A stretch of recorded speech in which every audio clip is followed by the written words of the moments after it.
29 Oktober ini, pukul 4 petang. Stesen berita bisnes pilihan anda.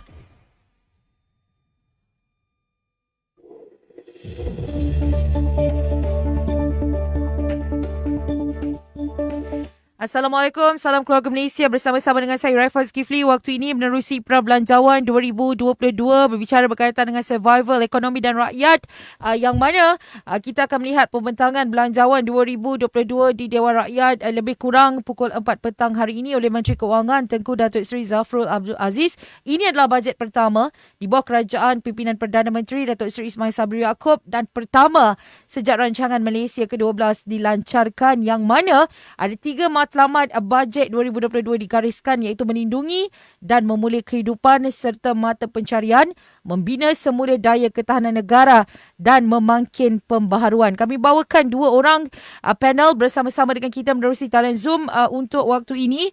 Kita ada Profesor Madya Hajah Dr. Zuraida Ibrahim, Ahli Majlis Kerja Tertinggi Persatuan Akauntan Pencukaian Malaysia, dan Dr. Nur Nirwandi Mat Nordin, Penganalisis Keselamatan dan Politik. Assalamualaikum kedua-duanya. Waalaikumsalam warahmatullahi wabarakatuh. Baik, UiTM di hatiku. Macam nampak lambangnya di situ untuk kedua-duanya. Terima kasih atas kesudian kedua-dua panel bersama-sama dengan kita untuk kita berbicara berkaitan dengan survival ekonomi dan rakyat. Yang mana kalau kita menyebut berkaitan dengan ekonomi dan rakyat ini, 2 tahun kebelakangan ini itu yang kita sebutkan, mencari titik keseimbangan di mana harus kita utamakan antara nyawa, kesihatan, ekonomi dan rakyat. Ini antara yang berkisar dan berputar-putar. Jadi, kita buka untuk kedua-duanya. Siapa yang nak jawab dulu pun okey, nak tambah pun tak apa. Kita buka secara adil dan harmoni antara ekonomi dan rakyat, mana yang perlu diutamakan. Okey. Kalau kita nak, mungkin saya boleh bagi secara ringkas lah apa yang kita lihat daripada tahun lepas pembentangan bajet Teguh kita menang bersama. Dan baru-baru ini juga kita ada RMK 12 yang dibintang dan diperbincangkan. Jadi kalau kita lihat dari segi kedua-duanya adalah mustahak. Dalam bajet kita akan ada kos pengurusan dan kos pembangunan. Dan kita ada satu elemen yang special ataupun istimewa masa pembentangan bajet tahun lepas, iaitu berhubung dengan tabung COVID-19 ataupun peruntukan khas untuk COVID-19. Yang saya rasa pada masa itu mencecah lebih kurang 17 bilion ringgit. Dan bajet yang lepas adalah bajet yang besar, lebih kurang 323 bilion. Dan pencanggaan pada kali ini, segmentasi atau pembagian antara ekonomi, pembangunan dan rakyat dia akan berlaku dengan lebih menarik. Kerana saya tertarik apabila membaca satu jaminan daripada Perdana Menteri Malaysia, kita akan ada wow factor. Jadi wow factor ni telah membuatkan bajet ini akan ditunggu-tunggu oleh masyarakat Malaysia.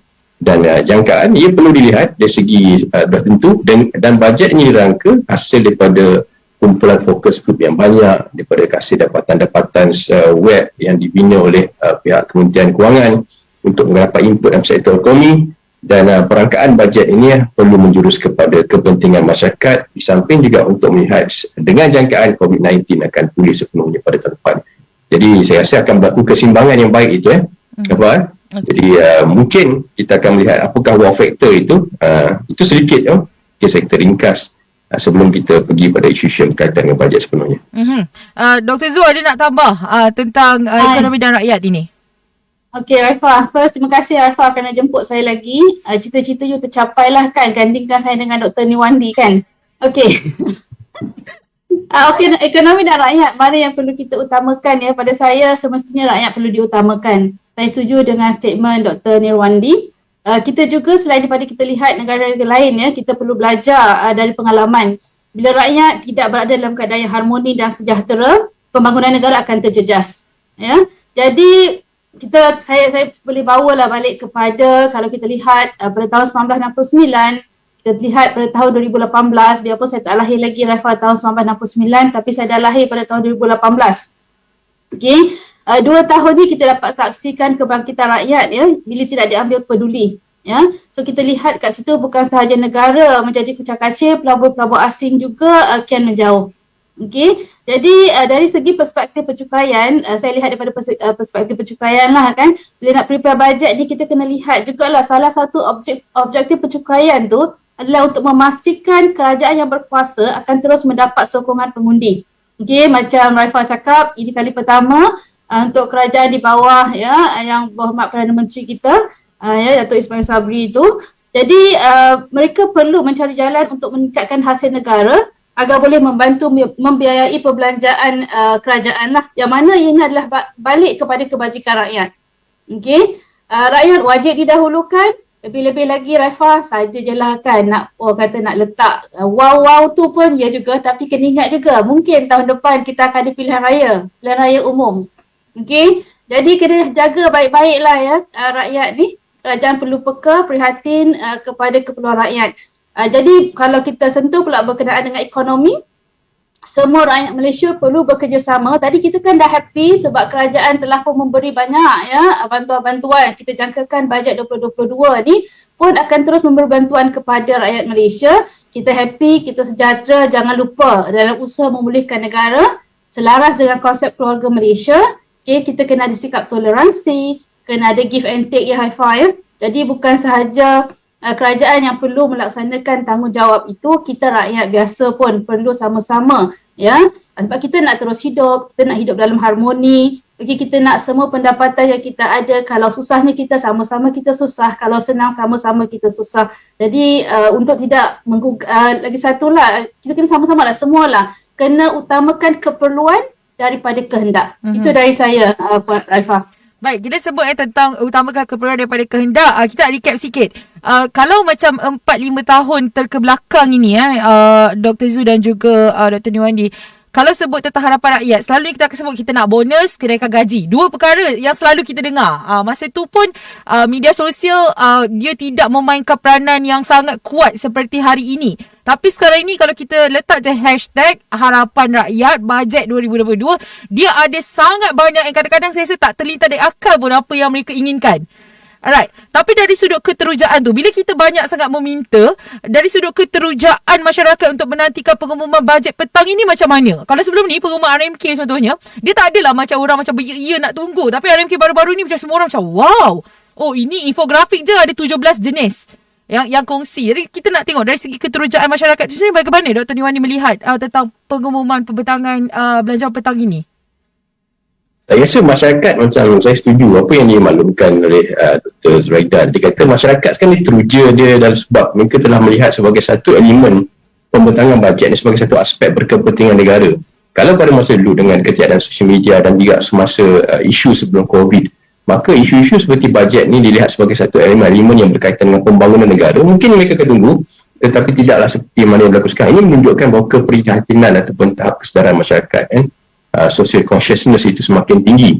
Dan RMK 12 itu dibentuk untuk membawa supaya bajet itu, penjajaran itu pergi kepada apa yang telah dibangunkan oleh RMK 12. Dan sudah tentu keterujaan itu akan berbentuk peribadi. Ini agak normal, dalam mana bajet keterujaan yang bentuk peribadi itu mereka lihat apakah bentuk-bentuk bantuan perhatian rakyat untuk golongan-golongan rentan tertentu, untuk perkara berhubung dengan B40, F40 dan T20 yang dikatakan akan berlaku secara mudah. Dan golongan-golongan muda tertentu akan tengok golongan seperti e-wallets, perkara-perkara yang berbentuk lebih tangible. Kerana kecairan tunai inilah satu bentuk tangible yang asas yang telah berlaku dalam mana-mana bajet, dalam mana-mana negara, terutama dalam negara kita. Jadi sudah tentu keterujaan itu akan pergi kepada aspek-aspek berkepentingan tangible dan berbentuk peribadi, khususnya pada individu-individu, golongan rentan dan kumpulan-kumpulan sektor yang terbabit. Tetapi sebenarnya kita kena juga mendidik masyarakat, ataupun keterujaan kita juga harus bentuk untuk melihat pada pembangunan secara menyeluruh dalam konsep bajet itu sendiri. Kerana bajet itulah penjajaran pada RMK 12. Dan kalau kita lihat dalam konteks bajet, kita kena melihat bajet ini sebagai satu benda penting, contohnya sebagai pembangunan infrastruktur. Kita ada isu hubungan Sabah Sarawak, MA 63, di mana RMK 12 telah berjanji bahawa 50% akan diberikan pembangunan kepada negeri-negeri Sabah Sarawak khususnya, dan negeri-negeri lain dikatakan kurang membangun. Dan ini akan membentuk satu perspektif yang baru dalam pembentukan bajet yang berasaskan pada pembangunan. Dan sudah tentu kita ada isu digital, PDPR, ODL, online learning. Kita ada isu berhubung akses internet yang dibincangkan baru-baru ini. Ini juga memberikan satu perhatian kepada keterujaan masyarakat. Sama ada package jendela itu boleh diperkembangkan dan melihat isu-isu berkenaan dalam bantuan sehari hidup dan perkara-perkara yang penting. Jadi ini adalah salah satunya keterujaan itu yang sudah tentunya akan bersifat peribadi, bersifat tangible, terutamanya berhubung kecairan tunai. Tetapi juga masyarakat juga harus melihat bajet ini dalam membentuk satu kerjaan supaya kita dapat membimbing masyarakat. Bila melihat bajet ni, kita kena lihat sektor-sektor berkepentingan masyarakat. Khususnya yang kita akan lihat berkaitan dengan Warisan Kemakmuran Bersama 2030, bagaimana SDG itu digunakan pakai, dan sudah tentunya tentang isu-isu perusahaan mikro kecil sederhana yang mana akan jadi pemacu ekonomi bersama dengan ekonomi digital dan pembangunan digital untuk masyarakat. Itu saya rasa antara keterujaan yang wujud dan juga keterujaan yang kami juga ingin tengok apakah hala tuju dalam segmentasi yang berkaitan itu, Raifah. Baik, terima kasih Dr. Niwandi. Kita kembali kepada Dr. Zul. Yang mana kita sebut RMK 12, kita menyebut juga tentang perbelanjaan pembangunan itu sendiri. Dalam RMK 12 contohnya, ianya menuntut komitmen cukai untuk menampung perbelanjaan pembangunan. Sejak pengumuman belanjawan tahun lalu, Dr. Zul, dia kata, kita tanya ada tak pengenalan cukai baru? Ada tak pengenalan cukai baru? 3 kali disebut, ada tak pengenalan cukai baru? Cuba letak hashtag tu, dia akan keluar banyak. Namun kita tahu bahawa dengan adanya cukai ini, ia untuk menampung pembelanjaan. Tetapi orang macam, cukai lagi. Macam ni nak komen ni Dr. Zul. Dari sudut pentingnya cukai untuk pembangunan negara. Tapi dari satu sudut yang lain macam orang, cukai? Apa? Macam gitu. Dia tahu penting tapi dia tak nak pula. Okey, Raifah, saya suka nak bawakan kat sini satu inisiatif baru Kementerian Kewangan bila dia ada dia share dokumen pra-bajet 2022. So bila dulu kita tak ada dokumen pra-bajet 2022 tu. Bila ada pra-bajet 2022 tu, kalau kita lihat kan Raifah kan, kita tengok kerajaan dah beritahu pun dekat situ. Kalau bercakap dengan cukai kan, berkenaan dengan cukai, sasaran 2021 sebenarnya 162.1 bilion kutipan kita, hasil kita. Okay, itu orang kata merangkumi kutipan cukai langsung sebanyak 120 bilion, cukai tidak langsung sebanyak 42.1 bilion. Tetapi sehingga Julai 2021, kutipan cukai langsung cuma sebanyak 67.4 bilion ataupun cuma 56.2% daripada sasaran. Cukai tidak langsung pula, sasaran dia patutnya tadi 42.1, yang kita dapat kutip cuma 24.8 bilion ataupun 59% daripada sasaran. Okey, kalau kata kita nak introduce cukai baru. Okey, masalahnya sekarang ni kita dah ada sasaran kita dah ada pun mekanisme yang sedia ada. Apa yang kita ada ni tak pun kita dapat orang kata kutip. Kan? Jadi kat sini untuk memperkenalkan cukai baru tu kita kena lihat, saya tidak menjangkakan ada pengenalan kepada cukai baru sebab saya melihat dalam keadaan konsep pemulihan itu sendiri. Kita dalam proses pemulihan. Okay, kalau katalah saya Raifah sakit, baru nak sihat, tiba-tiba orang bagi lagi macam-macam lagi kerja ke semua kan, saya rasa saya tak pulih lah kan, teruslah saya tak sihat lah orang kata kan, teruslah kita tak berjaya lah, tak maju lah. Itu satu. Lagi satu again, pilihan raya tak lama lagi, berani ke nak kenalkan cukai baru. Okey, dan untuk memperkenalkan sesuatu cukai baru, Raifah kan, kita kena ada satu rangka kerja yang menyeluruh. Tak boleh orang kata pick and choose, cepat-cepat nak buat kan. Sebab kalau kita kena belajar daripada pengenalan GST. Ya, so jatuhan kuasa dasar perundangan dan pemudah cara tu perlu diwujudkan dulu. Buat kajian, analisa dulu cadangan cukai baru ni. Okey, maklum balas yang diperoleh dari negara-negara yang telah memperkenalkan cukai berkenaan pun perlu diperhalusi dan kita kena sesuaikan dengan budaya rakyat Malaysia. Okey, kalau saya bawa balik tadi GST tu, kenapa rakyat tolak kan Raifah kan? Kerana memang banyak kerajaan dah buat. Dia sebenarnya bila kita kata GST, dia balik kepada tahun 1983. Bila dilaksana pada tahun 2015, berlakunya penentangan. Kenapa? Kerana rakyat tidak pun diberi pendedahan ilmu yang secukupnya. Okay, bila GST dah tak ada, saya adalah buat kan kursus, kadang-kadang kita bercerita pasal cukai kan dengan bukan sahaja student accounting lah, lain-lain student kan, orang ramai semua rakyat biasa. Mereka kata, baru nampak sebenarnya GST tu bagus. Okay? Tapi itulah silapnya. Jadi kita tak boleh suka nak terus kenalkan cukai baru. Okay, kita tengok pula pada pembangunan, RMK 12. Kalau kata pembangunan, kita kena lihat dulu juga kan. Kalau benda tu tidak perlu, kita tunggu dululah. Kan? Kita tengok mana yang kritikal. Okey, contohnya mungkin kalau kita tengok sektor yang sangat terjejas, okey, sektor pelancongan, sektor pembinaan, kan? Kalau yang bagus sekarang ni, okey, sektor yang bagus kita boleh kata minyak mentah, dia dijangkakan akan pulih, akan meningkat. Okey, digital memang sangat bagus. Ekonomi digital, e-dagang semua tu sangat bagus kan. Kalau kita lihat kepada Jabatan Perangkaan kan, yang dikeluarkan ada Jabatan Perangkaan Malaysia, dia dikeluarkan report untuk penggunaan ICT dan juga e-dagang oleh pertubuhan tu. Kita lihat report tu memang ada lebih kurang 130% peningkatan lah daripada 2001 hingga 2020 hingga 2021 tu dia tengok ada perbezaan kat situ. Perniagaan yang menghasilkan peralatan, barangan dan juga perkhidmatan untuk sektor kesihatan pun bagus di situ. Jadi kita dalam keadaan pada saya lah, dari kita nak kenalkan cukai baharu, apa kata konsep keluarga Malaysia tu, kita sama-sama lah tengok mana yang maju tu, mana yang earn more income tu, bantulah yang mana memerlukan bantuan. Okay, so kerajaan boleh bagi bantuan-bantuan. Kita jumpalah orang-orang yang buat make profit ni kan, tolonglah kan kerajaan kan. Waktu ni waktu kerajaan susah kan. Jadi that is one way lah Raifah pada saya. Okey, baik, untuk anda yang baru bersama-sama dengan kami, kita dalam pra belanjawan 2022 survival ekonomi dan rakyat. Anda boleh kongsikan juga sekiranya anda ada sebarang pandangan tentang harapan anda berkaitan dengan belanjawan 2022 yang akan dibentangkan petang nanti. Kita bawakan Profesor Madya Hajar Dr. Zuraida Ibrahim, Ahli Majlis Kerja Tertinggi Persatuan Akauntan Pencukaian Malaysia, dan juga Dr. Nur Nirwandi Mat Nordin, penganalisis keselamatan dan politik. Tadi Dr. Zul dia sebut kita sekarang ni dalam fasa nak pulih. Kalau kita bagi lagi terus tak baik-baik. Jadi kita melihat Dr. Wandi, kita berada dalam satu transisi dari pandemik ke endemik. Di saat kita sakit, kita sekarang ni nak kembali pulih. Kita sedang mencuba satu langkah ke satu langkah. Ada transisinya di situ. Dan adakah transisi ini akan memberikan juga pengaruh yang cukup besar dalam pembentangan belanjawan petang nanti, Dr. Wandi? Sudah tentu statement yang baik Raifah. Sudah tentu transisi daripada isu pandemik ke endemik ni seperti mana yang Raifah maklumkan adalah satu pemerhatian yang bagus, di mana apabila kita bercakap tentang konteks ini, kita lihat segmentasi bajet sudah tentu menjurus kepada isu untuk melaksanakan kesinambungan kehidupan masyarakat setelah isu-isu berhubung pandemik ini dapat selesaikan.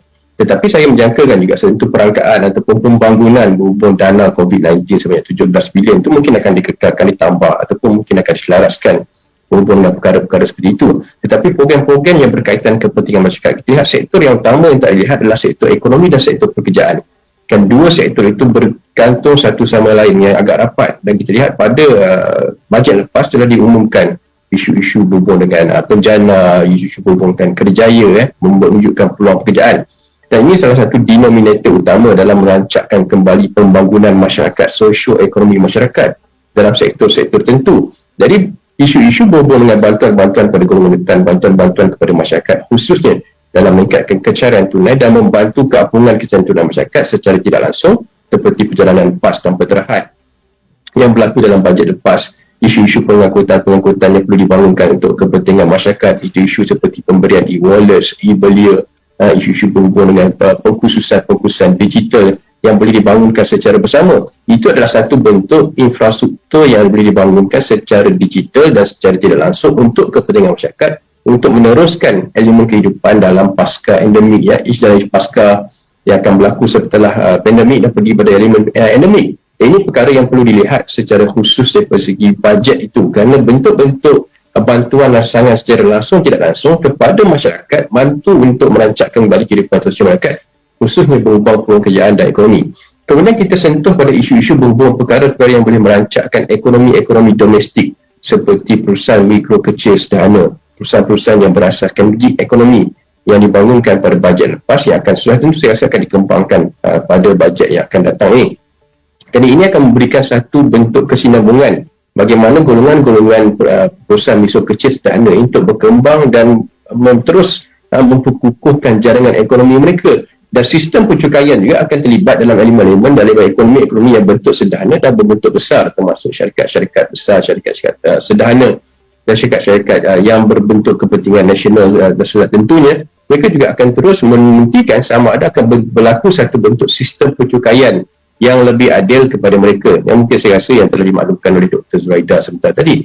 Dan ia juga berkaitan dengan program subsidi upah yang juga merupakan salah satu elemen yang telah berjaya mengapungkan sedikit memberi nafas kepada perusahaan-perusahaan tertentu, golongan-golongan peniaga, syarikat-syarikat tertentu untuk menyelaraskan semula ekonomi mereka. Jadi di sinilah saya rasa pertimbangan itu akan dilihat dari dua segmentasi-segmentasi yang berkaitan, dan sektoral-sektoral seperti pelancongan, sektoral-sektoral yang boleh merancangkan ekonomi domestik harus diberikan pengkhususan sebelum kita melihat pada elemen-elemen yang lebih berbentuk transnational, elemen-elemen yang berbentuk ketubuhan antarabangsa. Kerana apa-apa perkara yang saya lihat dalam jangkaan alasi sekuriti dan politik semasa termasuk percambahan ekonomi, pengkhususan domestik ini perlu diberikan keutamaan, dan ia melibatkan kecaran tunai secara langsung dan tidak langsung, dan juga memberikan perhatian kepada golongan-golongan perusahaan mikro kecil sederhana dan golongan-golongan syarikat-syarikat mereka yang terlibat dalam elemen yang akan diberikan juga keutamaan menggunakan percukaian dan bentuk program subsidi upah. Tetapi macam orang selalu tanya saya, adakah akan berlakunya peluang pekerjaan? Ini adalah saya rasa fokus utama, sebab orang ingin kembali bekerja, orang ingin kembali untuk hidup seperti biasa, dan ia tidak akan berjaya sekiranya perkara ini tidak teruskan dalam bajet. Dan saya rasa ia akan diberikan khususan dalam RAIFA, dalam segmentasi kali ini, bajet kali ini. Baik, dah sebut tentang peluang pekerjaan. Berita gembira juga kerana 2 hari yang lalu kita laporkan menerusi apa yang dipaparkan dan kajian yang dilakukan, kita ada pertambahan untuk peluang pekerjaan sebenarnya. Ini mungkin yang tak di-grab, tak dinampak. Kita asyik mengeluh. Bukan semua, tapi ada yang masih mengeluh. Tapi kalau kita mengikut pada faktanya, pertambahan peluang pekerjaan itu berlaku di Malaysia. Baik, Dr. Zul, masih lagi dalam transisi itu sendiri, ada yang kata transisi ini sebenarnya bukan harus dilakukan dengan yakin dan berani sahaja, tetapi juga perlulah teratur dan penuh sistematik. Menyebut tentang sistematik itu sendiri, dia bukan hanya melihat kepada kesihatan semata-mata, tapi ianya adalah bersudut holistik semua, ekonomi, mental, rohani, fizikal dan sebagainya. Dan kalau kita melihat dan fokus kepada pemulihan ekonomi, apa agaknya teras utama untuk pemulihan ekonomi negara itu sendiri, di mana yang perlu dikhususkan dalam bajet kali ini? Dr. Niwani dah kongsi, ada banyak, lebih kurang 10 Dr. Wani dah sebut. Untuk Dr. Zul sendiri, di mana yang perlu dikhususkan dalam bajet kali ini? Okey, kita nampak kalau kita lihat pun RAIFA kan satu inisiatif pencukaian itulah. Kalau kita lihat kepada ekonomi, kita nampak seperti yang saya cakap tadi lah, yang sangat terjejas adalah tadi pembinaan dan juga pelancongan. Okay, saya setuju dengan Dr. Niwandi lah, kita kena lihat kepada orang kata sektor domestik lah. Okay, so di sini kalau kita lihat juga sasaran kerajaan di sini, kalau kata nak berkenaan dengan belanja lah ya, yang berapa banyak yang perlu orang kata dibelanjakan tu, lebih kepada, kalau pada saya lah, saya lebih tertumpu kepada sektor kesihatan. Itu mesti ya, sektor kesihatan tu adalah sesuatu yang orang kata wajib lah ya, sebab biarpun kita kata dari pandemik ke endemik, lagi pula kalau sekarang kita nampak dah ada booster lah and so on kan, jadi kita perlukan banyak lagi perbelanjaan ke arah kesihatan. Itu kita tidak boleh nafikan. Okay, itu memang kita perlu khususkan kepada arah kesihatan. Yang keduanya, sedang kami ni daripada macam saya UiTM kan, jadi kita melihat kepada sektor pendidikan. Sektor pendidikan tu kita lihat kepada rakyat ni. Kita kena lihat rakyat, bukan sahaja katakan sekolah rendah tu, RAIFA kan kita lihat sekarang ni lah kata ODL tadi. ODL mungkin ada yang tiada masalah untuk mendapatkan peranti-peranti untuk membantu proses pembelajaran dan pengajaran. Tetapi saya juga ada melihat ya, dengan mata saya sendiri, mereka yang berada di kawasan bukan sahaja orang kata luar bandar, yang miskin bandar juga terkesan kerana mereka tidak mampu untuk memperolehi orang kata peranti-peranti yang diperlukan. Jadi bagaimana kita perlu membantu, sebab saya lihat di sini, jika anak-anak ini tidak diberi perhatian sewajarnya, tidak diberikan bantuan yang sewajarnya, mereka ini nanti katalah dalam 5 tahun akan datang akan menyumbang kepada masalah sosial yang agak kritikal ya, sebab mereka tidak dapat belajar, tiada peranti tak boleh belajar. Bila tak belajar main aja kan. Lepas tu mereka ketinggalan di situ. Jadi macam mana dua sektor ni memang perlu diberi perhatian. Jangan lupa juga kita kata kat sini kebajikan rakyat lah. Ya, kita sekarang ni Julai 2021 orang kata Jabatan Perangkaan Malaysia pun dah bagi 4 kumpulan tu, Raifa. Kita ada miskin yang dapat pendapatan kurang dari 2,500. Saya rasa 1,500 kurang tu, miskin tu kan macam dulu saya mula-mula kerja pun 1,000 lebih je kan, miskin kan. Kalau kita refer pada jarak tu. Ada kumpulan yang miskin, ada kumpulan yang B40 yang lebih 2,500 sajalah kan, dan kepada 4,000 macam tu. M40 ni yang daripada 4,800 kepada 10,000 kan, T20 10,000 tu lah. Jadi kita lihat bagaimana kita kata tadi tu setiap rakyat ni ekonomi yang kita katalah untuk yang betul-betul giat dalam merancangkan perkembangan ekonomi tu pelabur, ataupun mereka yang orang kata industri yang kita nampak boleh membantu menjana pendapatan negara. Kerajaan perlulah beri beberapa bantuan sokongan insentif. Orang kata Malaysia ni dah banyak sangat insentif. Tapi waktu kita nak pulih ni, tu yang kita kata bagilah sedikit-sedikit insentif lah untuk mereka. Itu yang kita kata sektor kesihatan, sektor pendidikan, pelindungan kepada rakyat. Kan saya rasa sama je seperti yang apa telah tercatat dalam Prabajet 2022. Itulah kalau kita lihat sama juga dengan RMK 12 kan, kita bercerita tentang kesejahteraan rakyat. Kita nakkan kalau kita tengok ada keluarga Malaysia, konsep keluarga Malaysia tu golongan belia ya yang kita kata nampak ada mereka ni ramai. Kalau saya tengok semalam lebih kurang 40% ke 40% daripada kita kata populasi Malaysia ni dari golongan daripada 13 tahun hingga 25 tahun tu memang mereka ni ramai ni. Jadi bagaimana peruntukan bajet ni dalam pada kita nak fikir tentang ekonomi, kita nak fikir juga tentang pembangunan insan. Baik. Agar nanti mereka ini tidak menjejaskan pembangunan ekonomi tadi, Raifa. Baik, terima kasih Dr. Zul. Saya memang menantikan beliau itu sebenarnya kepada Dr. Wandi. Kerana kalau kita tengok, kalau kita tak tengok pemimpin akan datang, kita tengoklah anak muda hari ini. Walaupun Dr. Wandi tidaklah muda, dia macam belia purba macam tu kan. Tapi Dr. Wandi memang kata nak sebut tentang harapan untuk anak muda. Tumpuannya tu, Dr. Wandi. Sudah tentu perkara yang menarik sebagai orang yang mewakili golongan muda juga dikira kan. Ada yang berlaku adalah kita mahukan supaya program-program berkepentingan belia ini menjadi satu perkara induk yang diberi perhatian. Dan sudah tentunya ia berkaitan rapat juga dengan segmentasi di mana belia pada ini undi 18 juga akan menjadi salah satu arah tuju negara. Tapi bajet ini adalah satu betul-betul untuk menunjukkan kepentingan anak muda, bukan pada konteks sudah tentu salah satunya sebab mereka akan jadi salah seorang pengundi 18 yang akan terus memainkan elemen penting dalam suasana politik negara, tetapi mereka juga adalah pembangkit negara. Jadi sudah tentu program-program e-belia khususnya, kerana kita lihat e-belia ini akan memberi pada seperti bentuk kecairan tunai dalam bentuk belia ditranslasikan dalam bentuk sebagai e-wallet.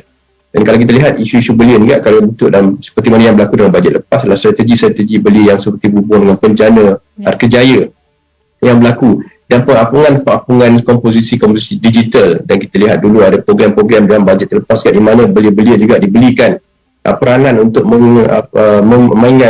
mengikuti kursus-kursus profesional dan digital yang digunakan untuk mengembangkan kerjaya mereka. Dan baru-baru ini kalau kita lihat di bawah Kementerian Belia dan Sukan, kerajaan juga kementerian tertentu juga memohon supaya pertimbangan supaya e-sport perkara-perkara yang berhubung dengan satu teknologi kemajuan sukan juga diberi perhatian kepada golongan-golongan tertentu. Dan dia juga meliputi satu bentuk rangsangan untuk memastikan apa yang dimahukan oleh belia apabila mereka keluar daripada industri, mereka mahukan bekerja. Dan dalam tempoh pembelajaran mereka mahukan sistem digital yang memberikan sokongan sepenuhnya kepada mereka. Dan mereka juga diberi peluang untuk explore elemen-elemen berbentuk digital dan profesional secara lebih terbuka. Dan di sini saya rasa harapan sebenarnya boleh diberikan supaya mereka ini diberikan satu input yang berbentuk lebih kepada kepentingan membina negara di samping mendapatkan pasana-pasana digital dan bantuan-bantuan berhubung dengan e-belia kekhususan yang diberikan kepada mereka. dan penjana kejaya itu perlu diteruskan, peluang-peluang untuk menjana elemen-elemen profesional, aktiviti-aktiviti perlu dibuatkan dan meletakkan industri-industri digital seperti contohnya gig economics, e-sport. Baru-baru ni kita lihat tahniah diberikan kepada seorang rakyat Malaysia belia muda yang berjaya berkongsi hadiah bernilai jutaan US dollar dalam negara berhubung dengan kemenangan dalam e-sport. Di sinilah kemahuan belia itu perlu dicipta dan letakkan dengan strategi. Kalau kita lihat bajet lepas, dia ada strategi, dia ada matlamat dan dia ada pengkhususan dalam elemen sektor-sektor tertentu. Dan sudah tentulah ia harus dilihat daripada membina elemen khususnya pada golongan anak muda. Dan pembangunan infra anak muda ni harus melihat pada kekhususan gaya hidup anak muda. Dan ini termasuk sistem pencukaian yang lebih fleksibel, penggunaan infrastruktur yang lebih baik, pemberian elemen-elemen digital yang diapurkan dengan sempurna dan memastikan pembelajaran dan peluang pekerjaan itu berlaku dan merancangkan sektor gig ekonomi. Sebenarnya inilah saya satu komponen-komponen yang boleh membawa negara kepada satu elemen yang lebih baik dan sekaligus juga membawa belia negara dan anak muda negara untuk melihat kepentingan untuk turut serta dalam pembangunan negara. Kerana mereka bukan hanya feeder kepada ekonomi, mereka juga sudah timbul masanya menjadi satu pemacu kepada kemajuan ekonomi dengan bentuk elemen-elemen tertentu. Jadi saya rasa kerajaan pada kali ini akan memberikan pembunuhan dan saya menjangkakan elemen-elemen bentuk skill perniagaan itu mungkin akan dikembangkan daripada elemen-elemen ciri konsep-konsep untuk belajar teknologi, cara-cara membuat perniagaan dalam gigs ekonomi dan segmentasi berkhususan digital dan membuka ruang ini seluas-luasnya dan semua-semuanya supaya mereka akan menjadi satu belia yang ciptakan negara dan sama-sama memastikan pemacuan ekonomi itu berjalan secara kolektif, khususnya daripada golongan anak muda yang saya rasa kalau kita ikut untuk mengundi ini saja kita ada lebih kurang 8 juta. Belum lagi di kalangan mereka-mereka dalam sektor-sektor tertentu termasuk pelajar-pelajar industri yang sedia ada. Baik, itu dia bersama-sama dengan kedua-dua tetamu kita berkaitan dengan harapan untuk pembentangan belanjawan 2022. Terima kasih kita ucapkan kepada Profesor Madya Hajar Dr. Zuraida Ibrahim, Ahli Majlis Kerja Tertinggi Persatuan Akauntan Pencukaian Malaysia dan juga Dr. Nurniwandi Mat Nordin, penganalisis keselamatan dan politik bersama-sama dengan kita untuk Prabelanjawan 2022, Survival Ekonomi dan Rakyat. Terima kasih kedua-duanya. Sama. Baik, kita mungkin akan bersama-sama sekali lagi nanti untuk pasca bajet pula. Kan, apa yang disebutkan hari ni, kalau ada yang naik, kita terus call. Kita tak tunggu dah. Saya akan mewakili golongan anak muda. Masih akan mewakili, tak ada masalah. Baik, terima kasih. Saya muda juga, Rafa. Saya taklah tua pun. Boleh. Nak masuk 50 je pun. Boleh. Kita semua muda. Kita muda. It's just a number. Kalau usia tu nombor je. Baik, sekali lagi terima kasih kepada kedua-dua tetamu kita. Apapun kita menantikan pembentangan belanjawan 2022 yang dikatakan mempunyai wow factor kerana ia dirangka untuk memberi manfaat kepada semua pihak sejajar dengan konsep keluarga Malaysia yang menjamin tiada seorang pun tercicir daripada agenda pemulihan negara setelah mengalami kesukaran hidup akibat pandemik COVID-19. Nantikan juga siaran khas pembentangan belanjawan 2022 petang nanti bersama-sama dengan Rakam Peneraju Irfan Faruqi juga Syuhadah Armawan. Kembali semula selepas ini, terus dengarkan Bernama Radio. Kerajaan akan memberi penekanan utama untuk mengembangkan pertubuhan Malaysia dalam belanjawan 2022 ketika negara menuju ke arah pemulihan dan peralihan daripada